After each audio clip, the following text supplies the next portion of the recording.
Bikin melongo, inilah 18 keberhasilan pemerintahan Presiden Jokowi selama satu periode saja.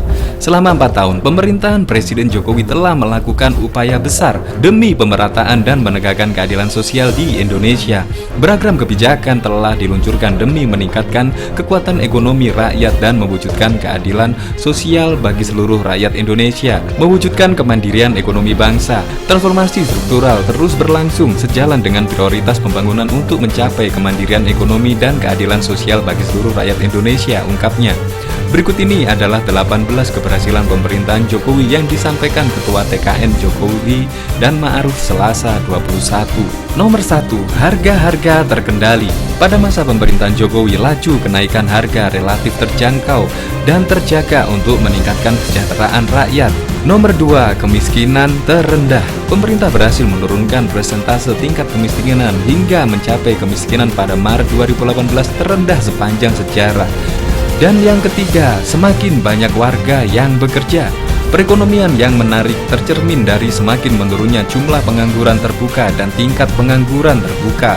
Yang keempat, terjaminnya kehidupan warga melalui program jaminan sosial. Pelayanan kesehatan semakin merata dan mudah dijangkau oleh siapapun sehingga kesehatan keluarga Indonesia terjaga, khususnya keluarga kelompok masyarakat bawah.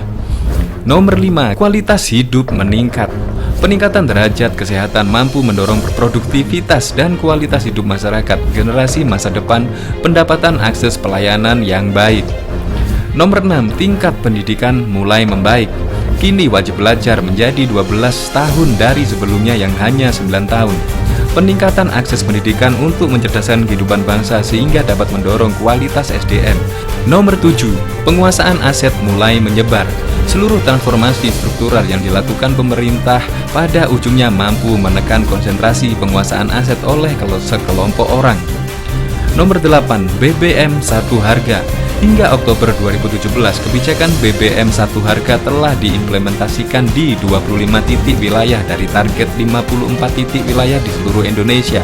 Pemerintah telah mencanangkan program BBM satu harga di daerah 3T, yaitu tertinggal, terdepan, dan terluar, dengan tujuan agar BBM bisa dinikmati seluruh rakyat Indonesia dengan harga yang sama. Nomor 9, membangun kawasan perbatasan.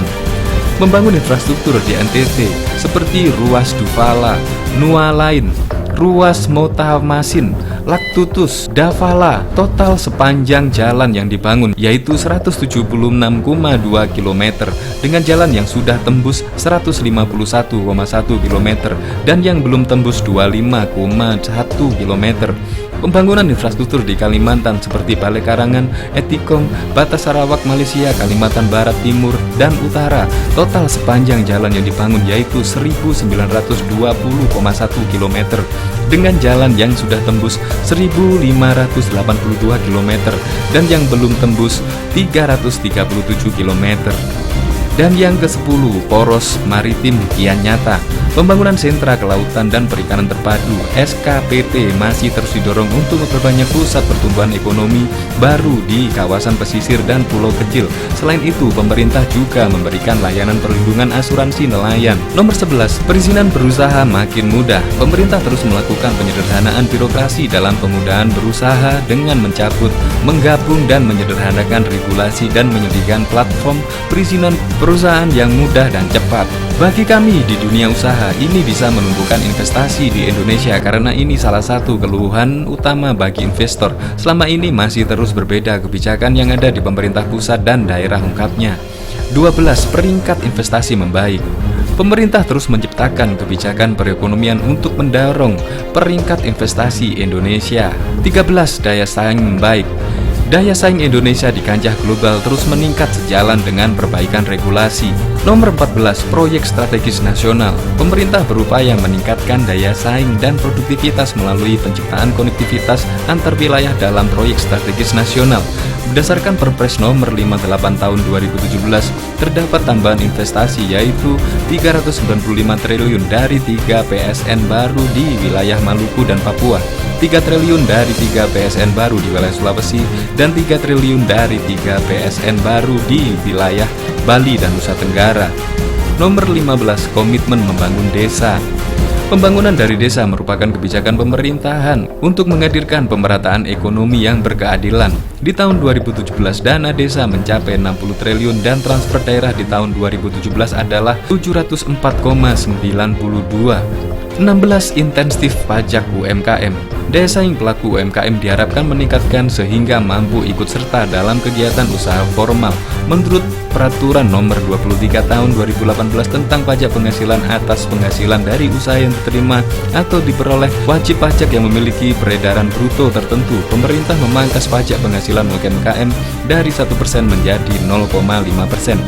Kredit usaha rakyat nomor 17. Akses pembiayaan yang mudah dan murah menjadi kunci selain akses terhadap aset. Pemerintah terus menyalurkan KUR dengan bunga kian murah hingga 7% pada tahun 2018.